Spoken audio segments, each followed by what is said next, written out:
मां तव्हांजी अॼु मुलाक़ात हिकु साहित्यकार अदीब सां कराइण वारी आहियां। साहित्यकार जेको समाज जे सुठे हित जे बारे में सोचे। अहिड़ा ई असांजे सिंधी अदब जा रोशन सितारा साईं ओकेश कुमार खत्री, जिन जी मुलाक़ात संदन ई घर कयूं। मां थोरे में ई हिननि जी वाक़फ़ियत ॾियां त संदन जनम 1952 शिकारपुर सिंध में थियो हो। हिननि खे 1974 में गंबड़ हाई स्कूल में साइंस टीचर जी नौकरी मिली। 4 साल नौकरी करण खां पोइ 1978 में सिंध खे अलविदा करे हिंदुस्तान में आया। साईं ओकेश कुमार खत्रीअ जो मां कंचन मेघाणी गांधीधाम टीवीअ तरफ़ां स्वागत करियां थी।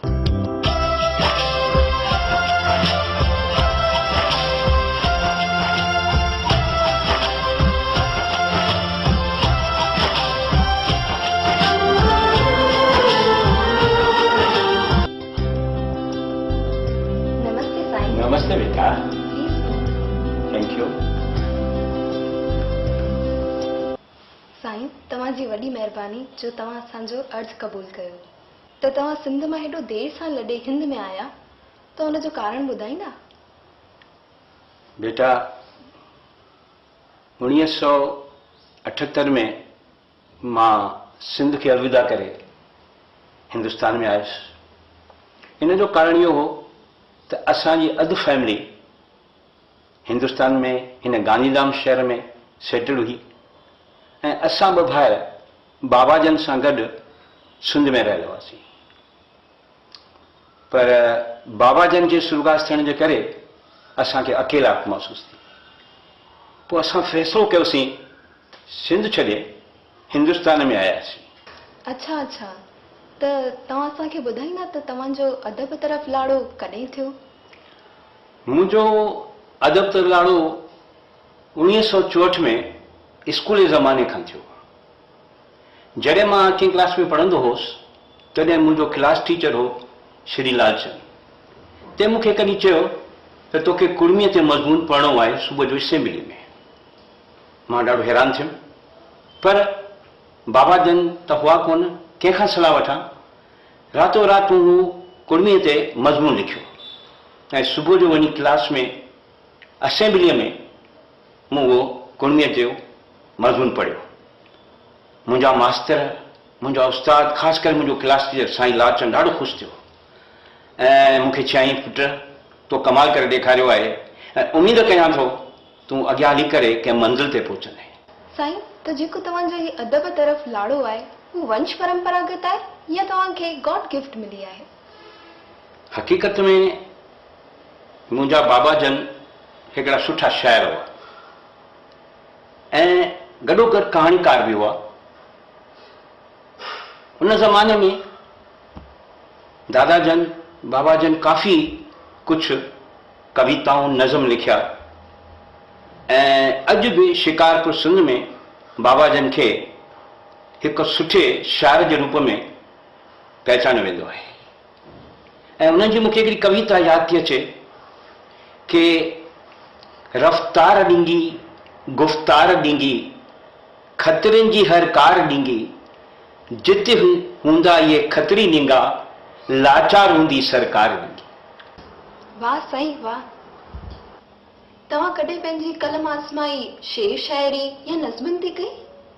हा, असांजे स्कूल में साईं अब्दुल मजीद नाले हिकिड़ो उस्ताद हो जेको असांखे सोशल साइंस पढ़ाईंदो ऐं फ्री पीरियड में पंहिंजा ठहियल टोटका ऐं तुकबंदी कलाम ॿुधाईंदो।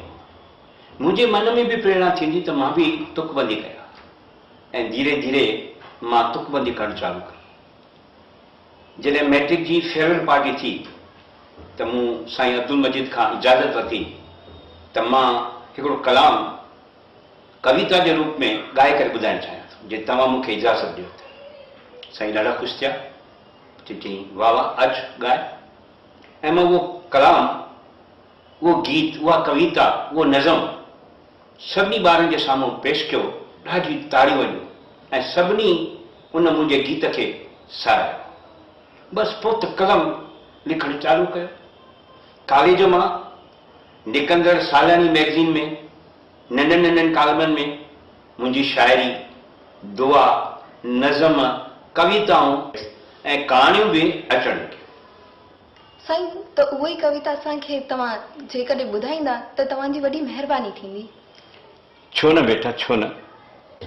तुंहिंजा ॾिसी त ज़ुल्फ़ मां प्यार थो करियां, अखियूं ॾिसी त तुंहिंजूं फरियाद थो करियां, एॾो न कर दीवानो मुंहिंजी दिल आतो फटी, मूंखे छॾे वञण ना वाजिब मिठी, ईंदुसि हलियो मां तो ॾे ॾिसंदुसि तुंहिंजी घिटी। वाह साईं वाह, मज़ो अची वियो। पुराणियूं ॻाल्हियूं तव्हां यादि ॾियारियूं। तव्हां हिन कविता में ख़याली महबूब जे ज़ुल्फ़नि ऐं अखियुनि जो सुहिणे नमूने चित्र चिटियो आहे। ॼण अहिड़ो थो लॻे त तव्हांजे दिलि खे बि कंहिं घायल कयो आहे। शायर जॾहिं बि का सूअ ॾिसंदो आहे जेका भॻवान हुनखे ॾिनी आहे त शायर हुनजी तारीफ़ करण खां सवाइ न रहंदो आहे, छाकाणि त तारीफ़ बि हिकु इबादत आहे। सिंध त संतनि ऐं दरवेशनि जो मुल्क रहियो आहे, त छा उन्हनि संतनि ऐं दरवेशनि जो तव्हांजे जीवन ते को असरु पियो? सिंध जे मिटीअ जी महक ऐं सिंधू नदीअ जो पाणी माखीअ खां बि मिठो, हवा में उन्हनि सिंध जे संतनि जी ख़ुशबू मुंहिंजे जीवन जे मथां काफ़ी असर। मुंहिंजा माउ पीउ धार्मिक ख़्यालतनि जा हुआ। जॾहिं मां 8वीं क्लास पढ़ंदो हुउसि त असां ॿिन्ही भाइरनि खे समाधा आश्रम शिकारपुर में असांखे उते मोकिलियो। असांखे जीअं स्कूल मां छुटी मिलंदी हुई बपोर जो त असां सिधो समाधा आश्रम में ईंदासीं, भंडारे जी शेवा करे, पाण कुणको खाई, वरी किताब खोले साईं जन जे अॻियां पढ़ंदासीं। साईं उन वक़्त जा महंत हुआ उतां जा, शिव भजन समाधा आश्रम। उहे असांखे होमवर्क कराईंदा हुआ, काई बि पढ़ाईअ में कठिनाई हूंदी त उहे असांखे सॉल्व कराईंदा।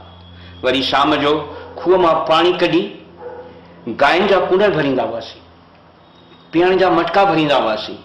ऐं उन ज़माने में सीमेंट जा फर्श न हुआ, मिटीअ जा फर्श हुआ, त पाणी जो छिनकार करे ऐं शाम जो निमा शाम जो रायरा साहब कीर्तन सवेला अरदास वचन साहब करे घर ईंदासीं। ईअं खणी चऊं त असां उन धार्मिक रंग में रंगजी विया हुआसीं। तव्हांजी स्कूल ऐं कॉलेज लाइफ में कहिड़ी कहिड़ी मशगूलियूं हुयूं? तव्हांखे पहिरीं बि ॿुधाए चुको आहियां त मुंहिंजो धार्मिक माहौल में ॾाढो इंट्रस्ट हो। असां उन ज़माने में शिकारपुर में शिवालय जे अंदरि होलीअ जा सांग थींदा हुआ ऐं ड्रामा, उन में मां काफ़ी पार्ट वठंदो हुउसि। ऐं मज़े जी तव्हांखे ॻाल्हि ॿुधायां त उन ज़माने में छोकिरियूं को बि ड्रामे में पार्ट न खणी सघंदियूं हुयूं, त असां छोकिरनि खे उन छोकिरियुनि जो पार्ट करणो पवंदो हो। ऐं जीअं त मां रंग जो सुहिणो हुउसि, तंहिंजे करे मूंखे छोकिरियुनि जो पार्ट करणो पवंदो हो। ऐं उन ज़माने में असांजा हिकिड़ा मशहूरु ड्रामा थी गुज़रिया। हिकिड़ो मूंखे यादि आहे, सुहिणी धरती, ऐं मज़ाक़ी नाटक हो पेके हली वेंदी सां। अहिड़नि काफ़ी ड्रामनि में कॉलेज जे अंदरि बि मूं काफ़ी भेरो वरितो। कटे सटे कयां त मूंखे ड्रामनि में पार्ट वठणु सुठो ऐं आनंद भरियो मज़ो ईंदो हो। साईं, तव्हां शाइरी खां अलावा बि कंहिं ते कलम आज़माई कई आहे? हा हा, मूं कहाणियूं लिखियूं। 2010 में मूं पहिरीं कहाणी लिखी काको सिरूमल, जेका छोली मैगज़ीन में छपिजी। ऐं उन कहाणीअ सभिनि जी सिंध जी सिक लाइ छॾी, छाकाणि मुंहिंजी कहाणी सिंध जी हक़ीक़ी कहाणी हुई। ऐं काफ़ी मूंखे इन कहाणीअ ते दाद मिलियो ऐं काफ़ी सारायो वियो। हिन खां सवाइ अदबी चमन में बि 2012 खां मुंहिंजूं कहाणियूं अचणु चालू थियूं। ऐं भोपाल मां निकिरंदड़ मशाल में पिणु मुंहिंजूं कहाणियूं छपिजी चुकियूं आहिनि। ऐं हाणे 2018 में राजस्थान मां निकिरंदड़ रिहाण में पिणु मुंहिंजी कहाणी छपी आहे। ऐं उमेद आहे त मूंखे काफ़ी राया मिलणु खपनि। साईं, तव्हां लिखण जे अलावा सिंधियत जे बचाव जे लाइ ॿियूं कहिड़ी कोशिशूं करे रहिया आहियो? मां अॼुकल्ह सिंधी ॿार पढ़नि कोन था ऐं धीरे धीरे सिंधी स्कूल बंदि थींदा वञनि था। इन जे लाइ ॿारनि में चाह पैदा करण जे लाइ NCPCL जे माली सहायता सां सिंधी सदा ॿार चैरिटेबल ट्रस्ट जे सहयोग सां असीं क्लासिस हलाए रहिया आहियूं त जीअं सिंधी ॿार घटि में घटि सिंधी पढ़ी सघनि, लिखी सघनि ऐं ॻाल्हाए सघनि। असांजी इहा कोशिश गांधीधाम, आदिपुर, पालनपुर, ईदर, राजकोट ताईं असीं कोशिशूं करे रहिया आहियूं ऐं मां हिन में सुपरवाइज़र जो पार्ट अदा करे रहियो आहियां ऐं उमीद थो कयां त सिंधी अञा बि अॻिते वधंदी, इहा मूंखे आशा आहे। साईं, तव्हांजा के किताब शाही थिया आहिनि? हा, ख़ासि करे मुंहिंजे दोस्त मुरली गोविंदाणीअ मूंखे काफ़ी ज़ोर भरियो त तव्हां एतिरो कहाणियुनि जो संग्रह कयो आहे, तव्हां हिकिड़ो किताबु छपायो। सो उन्हनि जे सलाह सां मूं 2017 में हिकु किताबु जंहिंमें 11 कहाणियूं छपिजो ऐं उनजो उनवान आहे कख हेठां लख, ऐं उन किताब खे काफ़ी कुझु साराहियो वियो। साईं, तव्हां हेॾियूं कहाणियूं लिखियूं आहिनि त तव्हांखे किन अदीबनि जा राया बि आया हूंदा? हा, बिल्कुलु आहिनि। सभ खां पहिरियों ई श्याम सचंदाणीअ हिंदवासी अख़बार में कख हेठां लख जे हिन किताब ते काफ़ी तबसरो कयो आहे। उन खां पोइ हंस ओलाराम हिंदवासी अख़बार में हिन कख हेठां लख जे किताब ते काफ़ी कुझु पंहिंजा राया ॾिना आहिनि ऐं कुझु तजवीज़ूं बि न ॾिनियूं आहिनि।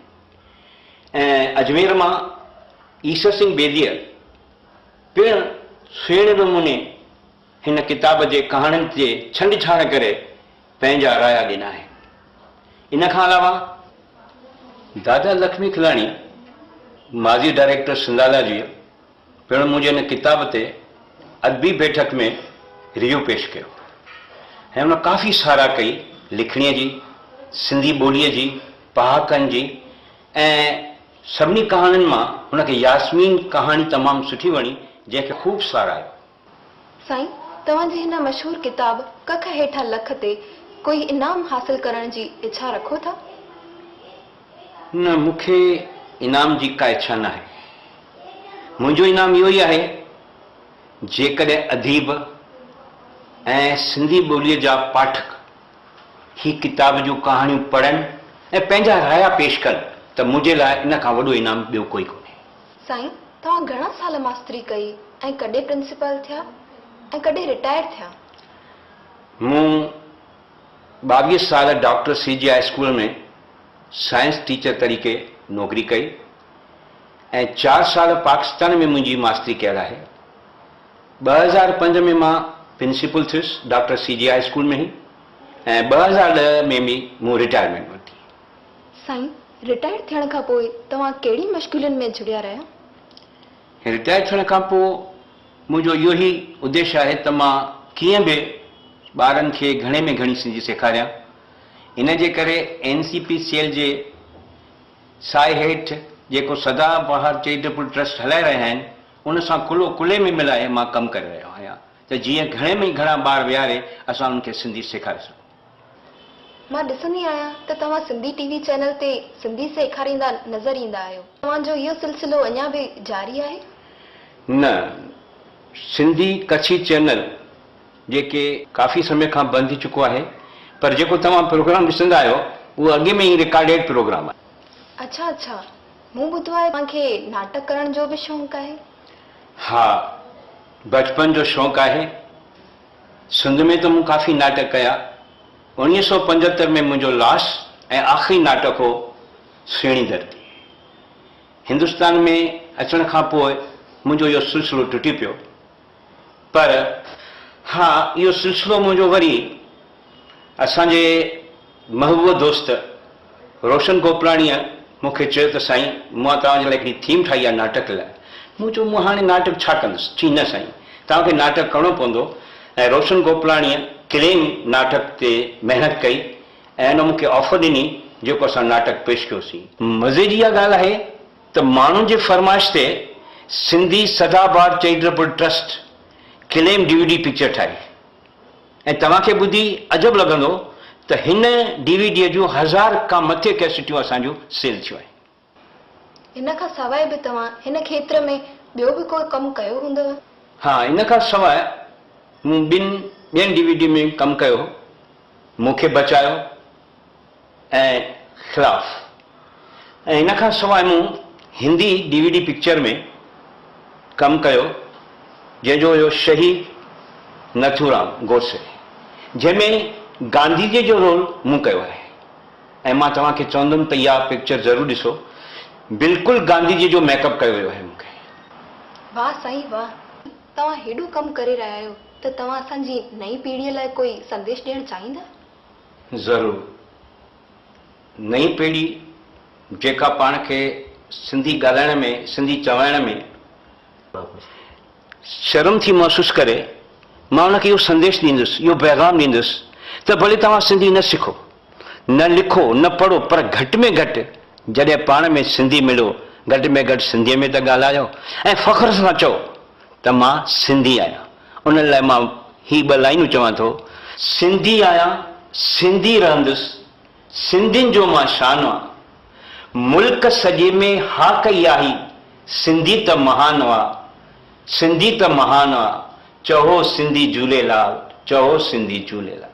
साईं, तव्हां सां मुलाक़ात करे असांजी सिंधी जातीअ खे फ़ख्रु थो महसूसु थिए। मां तव्हांखे अर्ज़ु कंदसि त तव्हां पंहिंजे कुटुंब जे भातियुनि सां मूंखे वाक़फ़ियत कराईंदा त तव्हांजा लख शुक्राना। हा, छो न। मुंहिंजे परिवार में कुल 10 मेंबर आहिनि, 2 पुट आहिनि, 2 नुंहर आहिनि ऐं 4 पोटा पोटियूं। कुल मिलाए करे आहिनि। मुंहिंजी धर्मपत्नी आहे जंहिंजो नालो आहे मीना, हीउ मुंहिंजो पोटो आहे जंहिंजो नालो आहे जय, हीअ मुंहिंजी नुंहुं आहे नंढी जंहिंजो नालो आहे कंगना। 2 पुट, 1 नुंहुं, 2 पोटा, 1 पोटी, उहे अॼु विस्पत हुअण जे करे घुमण। तव्हांजी वॾी वॾी महिरबानी जो तव्हां पंहिंजो कीमती वक़्तु असां लाइ कढियो। आयो लाल सभी जो झूलेलाल।